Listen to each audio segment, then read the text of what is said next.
Welcome to the AI Show, Auckland's monthly AI event. This month, we hosted a special event focusing on enterprise-grade platforms to enable secure LLMs and Gen AI applications. Our first presentation is from Matt Weston, founder of Lexical. My background is in building software for enterprise with a particular focus on fintech, legal tech, and health tech. And through supporting our customers, I've participated in more than my fair share of compliance and governance discussions and how to go and build software that's going to fit into those models.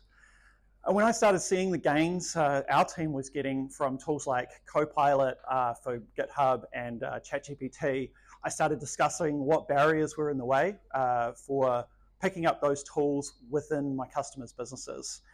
And at that time, they were actively blocking apps like ChatGPT because of the risk of data leaking from within their organization. So we took this as the seed idea for Lexical. How can we help our customers make use of AI in a way that works with their compliance and risk models? So to that end, we developed the very first version of Lexical. It was initially a pretty thin wrapper around ChatGPT with a few enterprise SaaS basics bolted on the side.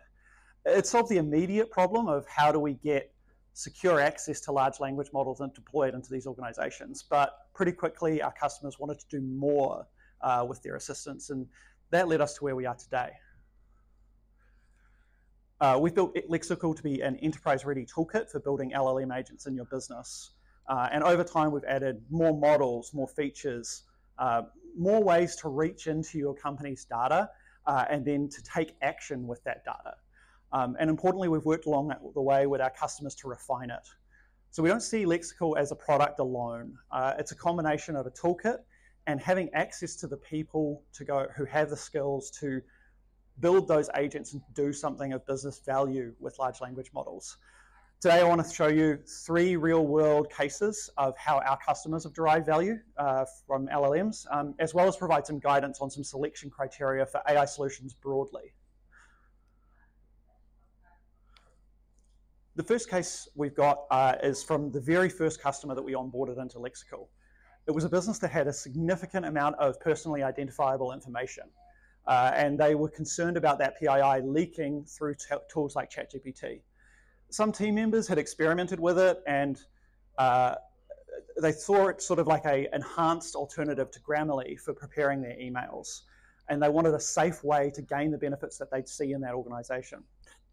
So they took this as an opportunity to improve their team's communication broadly. A large portion of the team were speakers of other languages than English, and a portion of their business dealings were actually bilingual. We found that for their use case, with the right examples and prompting, we could get consistent emails that matched the company's preferred email format and overall tone, resulting in clearer communication overall. This is pretty much table stakes use case for LLM. It's the bottom rung of what's possible. But in my opinion, it's an important one. You need to be able to provide an experience and features that users are used to having access to through tools like ChatGPT. It gets people across that barrier of, what can I do with this thing? Then we started stepping into the realm of more than just ChatGPT, where we worked with a services company to develop a tool that supported their sales process. And the sales team found themselves spending hours tweaking and customizing content on an existing Word document template to put in customization specific to each customer or sales call they were doing. When we shadowed the team, we found they were already using ChatGPT to generate some of the content, and they were just manually copying and pasting that data into Word documents, Word templates themselves. So to make this work behind the scenes, we have a document processing engine, which I describe as mail merge on steroids. That we've previously developed for doing stuff like templated statements, employment contracts, and other legal documents. We can then go and take structured data like prices, unstructured data like personalization, and pop that into the templates in either Word or PowerPoint. This demo is a pretty minimal example, but the approach we have here scales up to multiple documents with dozens of templated fields that can be filled out. The tool doesn't always get the customizations 100% right. And so what we offer is a downloadable PDF as well as the docx. And that means that they can go and open it up in Word and make those final 10% of really important changes that at the moment we can't quite get to. Taking it one step deeper, in this example, we're using a data science code sandbox to analyze a CSV that we've uploaded. There's often a wealth of information in existing reports, but only a few people in an organization who have the skill and software to go and tap into it. And with our data analyst agent, we're able to provide an exec team with a way to perform analysis on data using natural language. It can produce Python code on the fly, display results, and then continue the discussion to perform further analysis. Under the hood, we can also tap into data warehouses as a source, allowing direct database access to our data analyst agent. So with these examples, we're showing what's possible, but the question sort of becomes, what's been holding people back from doing this before now? This stat came out from Scale recently that 28% of companies who haven't yet adopted AI put it down to security and data concerns. And in my mind, this risk is actually counterintuitive. By not adopting AI in some formal way, companies are encouraging their team to use AI via shadow IT. Shadow IT happens when a team within a company finds their own way to access new software, sidestepping official channels, usually breaking company policies in the process. It's also a great way to see what tools actually work. If people are willing to bend policy to use a tool, then there's got to be some value in there. The challenge here is that all of the consumer-grade tools that are training models based on the data that is supplied to it. So the risks companies take by not adopting an approved AI platform is that some future model will serve up personal information of your customers or other confidential data from your organization. And you're not going to know about it until years in the future. And while there are active research in how to tidy those messes up, there's no reasonable method to detect or remove it right now. Fortunately for us, enterprise tier APIs are available, and for all of the agreements that I've read, confirm that if you're paying for API access rather than coming through the consumer channel, anything you're sending and processing is not retained for training purposes. When we're looking at providers of the underlying model, we typically look at one or two approaches. Use your existing cloud vendor or go direct. Both Azure and AWS act as resellers or vendors for both commercial and open source models. This can massively simplify your model selection process, as long as you can immediately restrict your selection to those you already have a commercial relationship with. Going direct adds overhead, as for each new model you want to access, you've got to onboard a new vendor.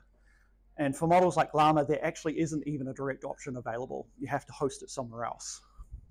Downside is on two fronts, cost and features. So both effectively charge a margin on underlying services, so it comes at a slightly higher cost than going direct.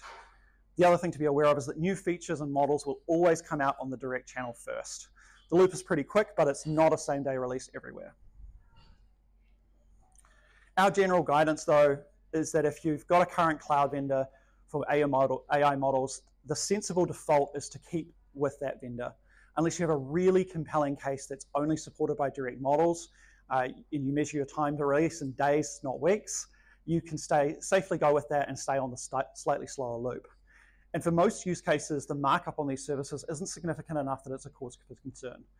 The simplicity of having a provider who fits into all of your existing governance models, risk assessments, and other criteria will almost always win out over bleeding edge features. After all, the latest and greatest model seems to change every other week. At the moment, we have good options available in ChatGPT and Claude, and in our experience, we've seen that users really can't tell the two apart. For most of our use cases, ChatGPT 3.5 or Claude Haiku use a more than sufficient job to get the job done. As such, if you're on Azure, we're treating ChatGPT as the default, and for AWS, it's Claude. That's inevitably going to change as new models come out. And from my perspective, what's more critical, regardless of what AI solution you pick, is to make sure that the solution you're picking already has the capability to swap between different AI models. You don't want to be caught in a position where a tool has amazing uptake by the team, but is held back by the fact that it's stuck with an older model from a specific vendor and is no longer considered state-of-the-art, once again opening the door to shadow IT, where a newer model has come along and is now starting to take its place. So since you're likely to be selecting whether to pick up a new model on a semi-regular basis, here is a simplified selection criteria that we go through. The most critical element is that future models are not trained on your data, as I mentioned before. It's also ideal to get guarantees on where that data runs, especially if your organization has got strong data sovereignty components. Some options ensure that the model literally runs in the same infrastructure in the same region, as the rest of your cloud infrastructure. Between these two, we can take a judgment call on the general risk of data leakage. The position that I take is that if you're already using Azure services or AWS services, and then you're picking up Azure OpenAI or AWS Bedrock, the risk is comparable to any other service that you're using within that platform. And so there is a proviso there. They do provide back some usage statistics, metrics, so that they know how much they're being used, but the data is treated in the same way as anything else that's in the platform.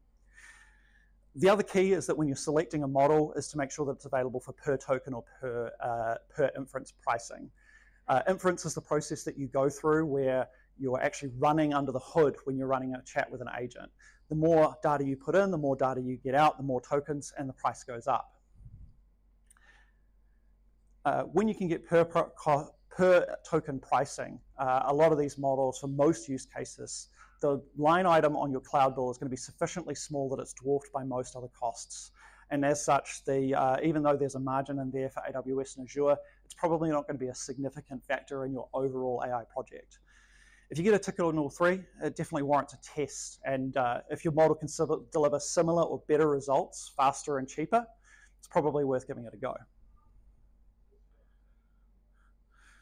Once you get past those AI specifics of making sure the LLM model that you're going to fit within your governance model, the rest is back to your normal checklist for enterprise software you'd be buying. Integrations with role-based access control. Does it have SSO? Does it have appropriate audit logs? Do the deployment options include self-hosted? Whatever steps you would normally go through for deploying a new system into your organization, that's where they pick up. Because after all, AI is new kid, but it's still ultimately just an app that's being deployed with your code. So if you're going to embark on bringing AI into your business, here's some tips that I've got for getting it across the line. Start with something small, really narrow in scope, something specific that has manual and automatable work in it. Make sure it's something that the internal team can use. Public-facing chatbots seem like they're going to be an easy path to going and getting things up and running, but in my opinion, they can expose you to a poor customer experience and excessive risk. At least if you give incorrect answers to your internal team, which can happen some of the time, they can take a judgment call about whether to believe it or not. The third one in our experience is key, is giving people an app alone is not enough. You need someone to work with your team to help them identify what opportunities there are and what can be implemented with AI, and then to deliver the updates to go and reconfigure the agent to get the best value out of that thing. To get real value, the tool is going to need custom configuration. So if you need help getting up and running with something, need to get off of ChatGPT, help creating AI agents, drop me a line. Thank you so much for your time.